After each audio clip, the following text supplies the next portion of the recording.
राम करो के ही भांति प्रशंसा, मुनि महेश मन मानस हंसा।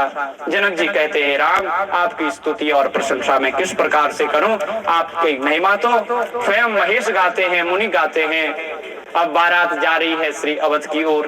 चली बारात निशान बजाई, मुदित छोट बड़ सब समुदायी। सब प्रसन्न है, बारात आगे बढ़ रही है। और इसमें रास्ते में जब गए तो परशुराम जी फरसा लेके आ गए। बोले, कौन है वो राम जो मेरा नाम धारण किया हुआ है और पृथ्वी में घूम रहा है निडर होकर के? राम जी सामने आए। राम जी ने कहा, मैं हूँ राम, लेकिन आपसे छोटा हूँ, आपका नाम तो परशु के साथ बड़ा है। बोले, कोई बात नहीं, तुम इतने निडर हो, मेरा धनुष लो और इसमें यदि प्रत्यंचा चढ़ा लोगे तो मेरे साथ युद्ध करोगे। अब धनुष दे ही रहे थे कि राम रमापति कर धन ले, खेचत चाप मिटे संदेह, खेचहु मिटे मोर संदेह, देत चाप आपू ही चली गया परशुराम मन विस्मय भया। परशुराम जी आश्चर्यचकित हो गए।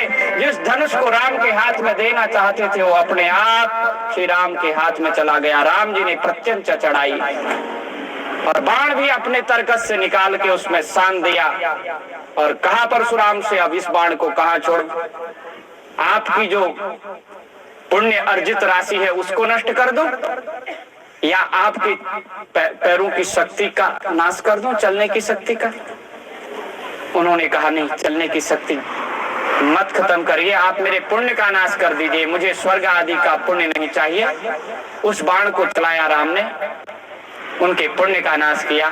और ये परशुराम जी ने श्री राम प्रभु की, नारायण की तपस्या करके जो शक्ति प्राप्त की थी, आज वो शक्ति श्री राम ने वापस ले ली और उनको कहा, आपका काम इधर ही पूर्ण हुआ, अब आप क्षत्रिय कुलनाशक नहीं हो सकते, अब आप तपस्या कीजिए, ऋषि बनिए, भगवान का भजन कीजिए, जगत का उद्धार कीजिए।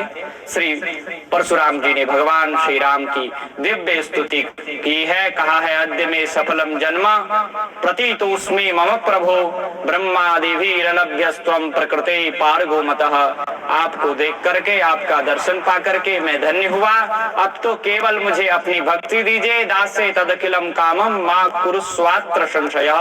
अब केवल आपकी भक्ति चाहिए। अब बारात के साथ में विश्वामित्र, वशिष्ठ, गुरुदेव, पूरे ब्राह्मण समाज एवं भारतीयों के साथ में अवध में श्री राम पधारे। अवध में भी पूर्ण विवाह की विधि संपन्न की गई। चारों ओर महोत्सव मनाया जाएगा जा रहा है। इस यज्ञ का क्या वर्णन किया जाए।